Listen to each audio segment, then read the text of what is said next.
All right, what is up, YouTube? So, you saw the title, what you need to do before opening a sneaker shop. Well, I think you need to get a really expensive dog, another one that'll follow you, and then a cameraman that wears zebra shoes, right? So we'll start with a fit check, because I really like, let's start what I do. Newcastle for my Newcastles, right? So we always got to start with those Newcastles. The jeans, I really have no idea, I'll be honest with you. And then the Palace hoodie. The Palace hoodies are dope with this hat.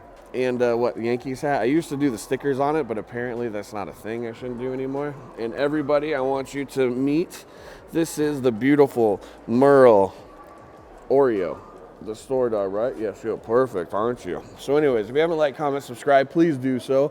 We need to get to that 10,000 subscriber mark that seems to be taking forever. But you clicked on this video not to see what I was wearing, obviously, to see what it takes to open like a store, right?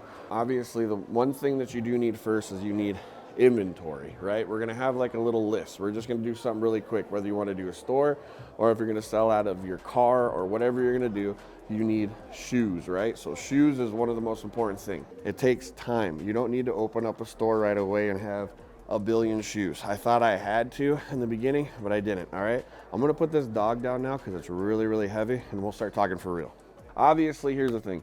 You want to start this up, so like there's some legal stuff. You obviously have to get your tax ID number. You obviously got to get like an LLC, all of those things. I suggest if you don't know how to do those things, you find somebody that does. You know, if you're younger, ask your mom, ask your dad. If you don't have a mom or a dad, you know, ask a friend, somebody that you know that's smart. That's what I did. The reason why is because when you start something right away, right, when you're getting all these shoes, especially these guys that are selling on Instagram or they're selling like high volume, you see these guys with tons of pictures of shoes, right? If they're not paying your taxes, the government's going to come for you. So that's like the number one rule I'm going to say about anything. If you're thinking about starting a sneaker store and you're thinking about selling shoes at all, you got to file the tax stuff, right? I say this all the time. Whenever like you go and it's like, you know, you look back here and you see, whoa, tons of sneakers, blah, blah, blah. Yeah. It is a lot. There's a lot behind you too. The way it got that way though is by starting off slow. I started this store with only 150 pairs. And then I did the thing which I suggest none of you do is consignment. Sell what you have and sell what is yours, especially if you're first starting out. Because if you bring in consignment, it's nice to have 300, 400, 500 pairs, but guess what? If they're not yours, it's not your money. Look at private selection and stuff like that. You know, all the shoes that are on the shelf are theirs. Here in my shop now, I'm happy to say that at least 80 to 90% of everything is all mine, and the clothing and accessories 100% mine. It has to be that way. So keep that in mind. So if the number one was taxes, boom, Aaron threw up taxes, boom. Number two, throw up it in, no consignment. If you are in a small area, you need to be where the foot traffic is, right? So normally in a town with foot traffic, there's gonna be two places with foot traffic, right? A mall or downtown area where it's like, you know, people are moving and busting and blah, blah, blah. So for me, in our area, it's the mall. And what's crazy is a lot of people who are actually from Sioux Falls, the area, they don't really like go to the mall very often. It's all the surrounding towns that come here. Those are mainly my customers.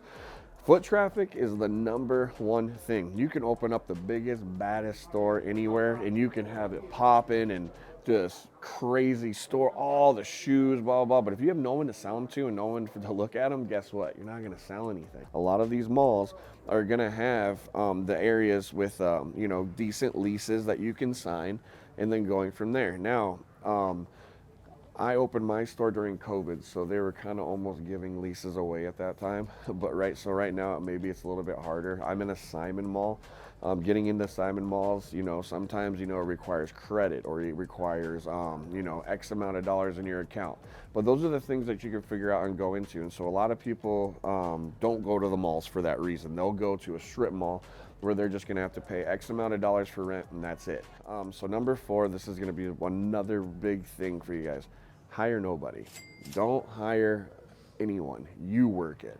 You work it, and maybe you work it with one other person. You don't need employees. You don't need all these people working here. Don't hire a manager. Don't have your boy come in and pay him $1,500 a week just to be your CEO or CFO or what the heck ever it is. You know what I mean? Like, come on. You know what I mean? You need to literally make the money yourself. Like, you have to literally make the money yourself. Keep all of that in, because guess what? In my area, you know, we have a thing called winter. Number 4 right there, you need to just work the store yourself. Like once you get busy and you know that the weekends are busy, or you know this is busy, blah, blah, blah, then you can hire people on, okay? And then number 5, and so that's basically like keeping your overhead low. But we can kind of crunch this into the last thing I want to talk about is literally keeping your overhead low and your costs low, right? So one, if you're working everything by yourself, that already keeps your costs low. Everything that you're buying is yours. So whenever you sell a shoe, you replace the shoe, obviously. And this is just like business 101, guys.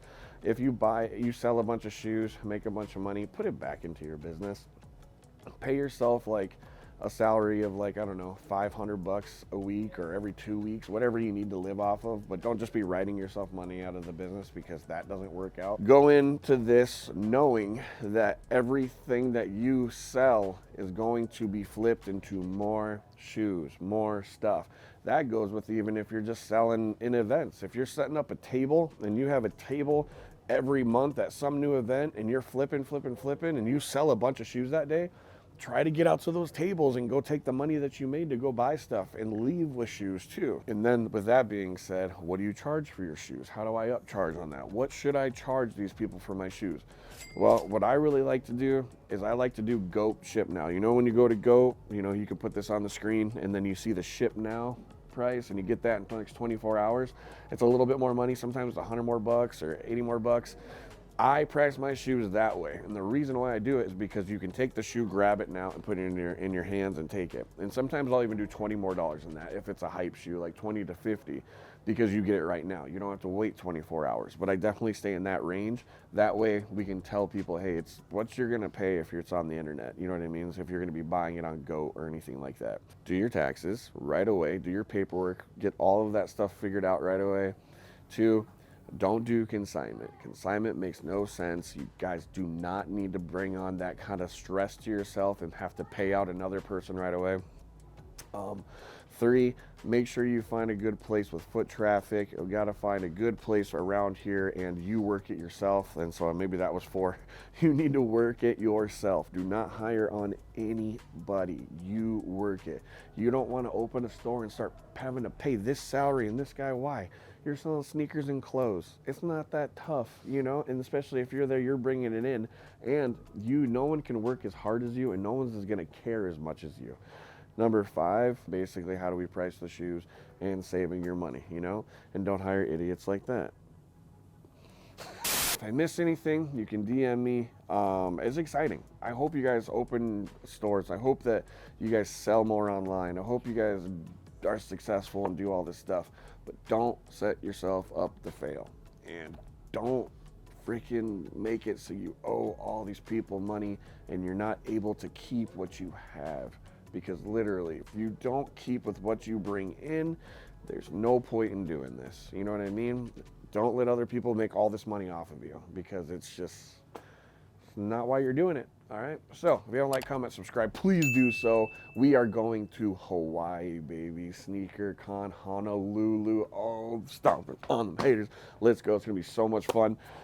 You already know we're gonna make a banger video out of that. I'm gonna try to squeeze as many videos as I can out of Hawaii, because it's really not cheap to go there. So we're gonna be checking that out. Other than that, yeah, bye.